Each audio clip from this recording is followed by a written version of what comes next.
Welcome to my talk. This is Kaixiang Chen speaking. I'm from Tsinghua University. Here I'm going to introduce our research VScape in the next 10 minutes.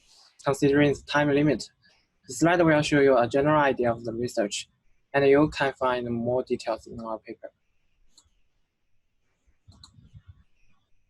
As we know, a virtual function in a base class can be overridden in a derived class. When a virtual function claimed in a base class is invoked at virtual call site, the actual function invoked at runtime may belong to a derived class, depending on the runtime object type. To support this polymorphism feature, compilers employ a dynamic dispatch mechanism in which polymorphic functions are invoked via indirect call instructions.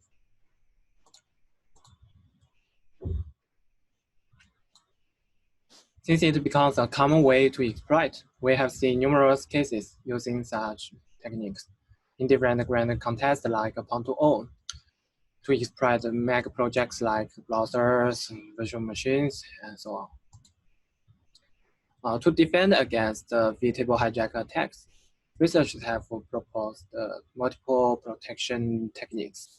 As tampering with the pointer is the entry to launch VTable hijacking attacks. A straightforward solution is to guarantee the integrity of the pointer. Generic data flow integrity (DFI) can serve this purpose. VPS directly provide DFI to vPointer for binary programs, but suffers from precision issue in binary analysis. These types of defense can protect the vPointer from being overwritten, but in general has a high runtime overheads and is rarely deployed in practice. Another type of defense breaks the C++ API. For instance, CFix places vPointer in a separated metadata table and leverages the MPX to protect the metadata table's integrity. VTrust replaces each vPointer with an index to a protected table and enforces users to use VTable pointer. However, it doesn't protect the integrity of the virtual pointer, leaving potential attack surface. In general, this type of protection breaks the C++ API to stop attackers. But meanwhile, it leads to a severe compatibility and hides the broader deployment. The third type of protection technique checks the validity of each virtual cause target. Most CFI solutions fall into this category.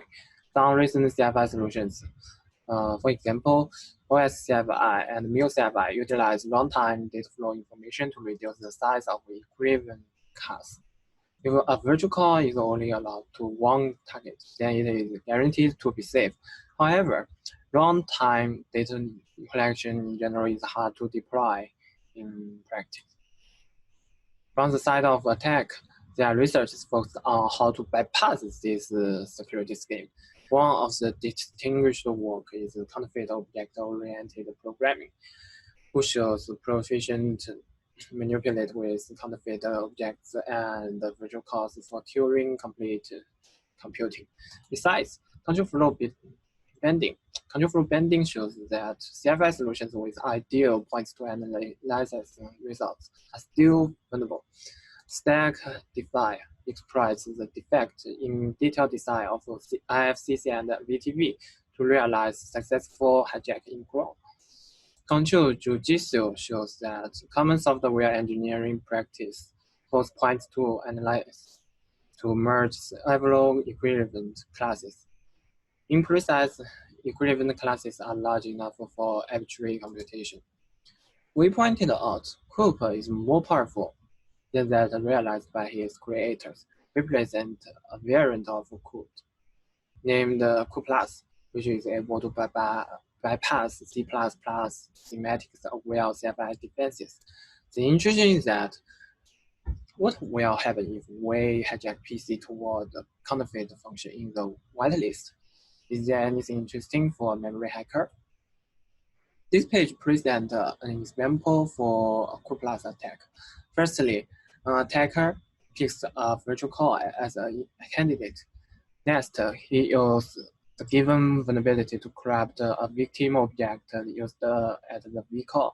Finally, when the vcall is invoked, the counterfeit function is actually executed.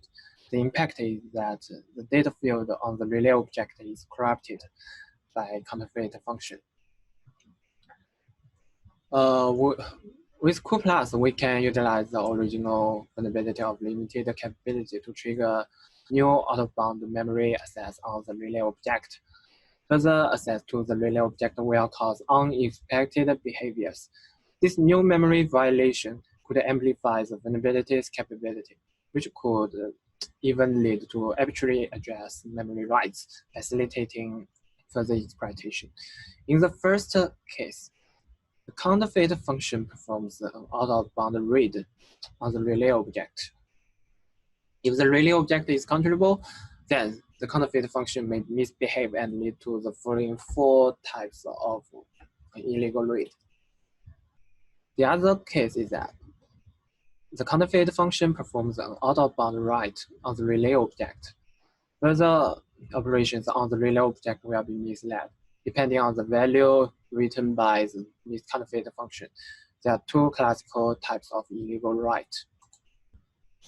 Given a target application, a vulnerability, and a virtual call protection, we would like to assess whether the vulnerability could be exploited to launch the COOPLUS attack and bypass the deployed protection.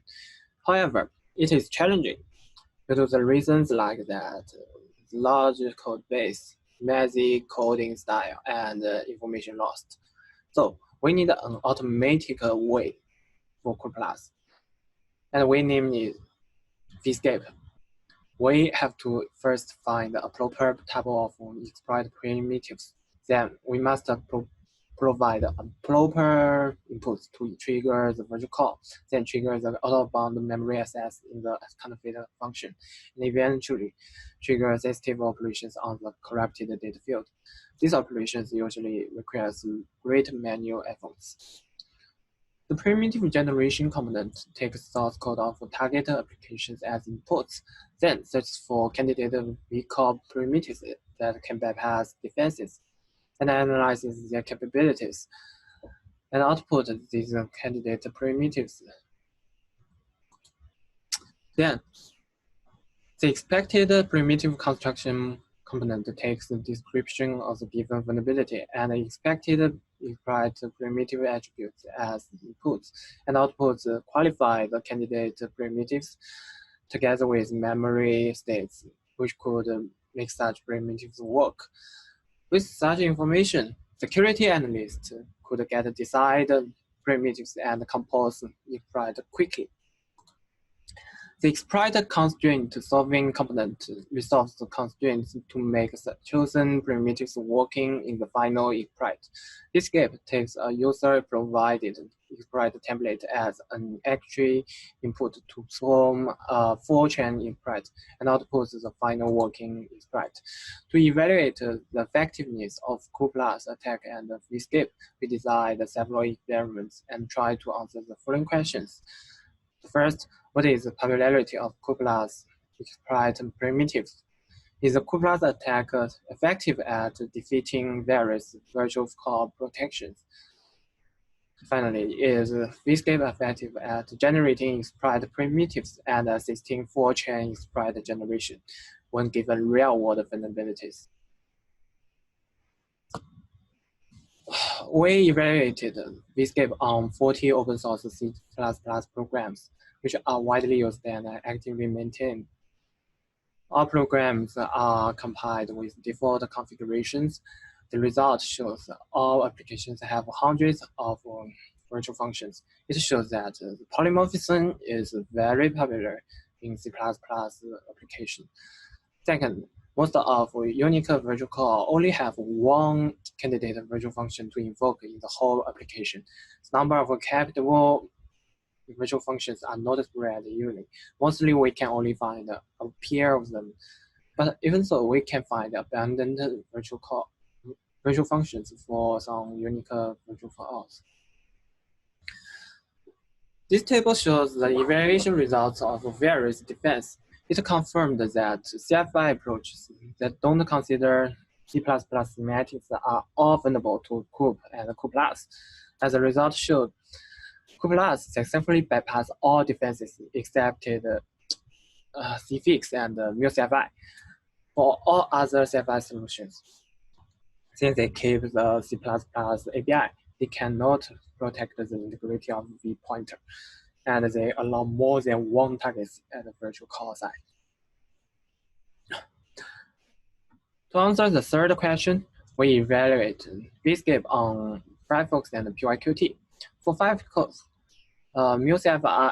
unique virtual core reachability testing took the most of time, which tested more than 40,000 test cases from the Firefox project. But for PyQt, we only collected 300 test cases to perform reachability testing. In contrast, VScape spent most of the time in primitive search and capability analysis, which are the main steps to locate the attack surface. Finally, we built a 4-chain exploits based on the chosen primitives for these two cases. All in all, we present the advanced attack COOPLUS and present a solution VScape to assess the effectiveness of virtual core's defense against this attack. Our experiments show real-world applications have a large set of exploitable virtual cores. We conclude to fully mitigate COOPLUS in practice, we have to protect the integrity of the pointer with a low performance overhead and a good compatibility. Thanks for listening. We are open to any questions.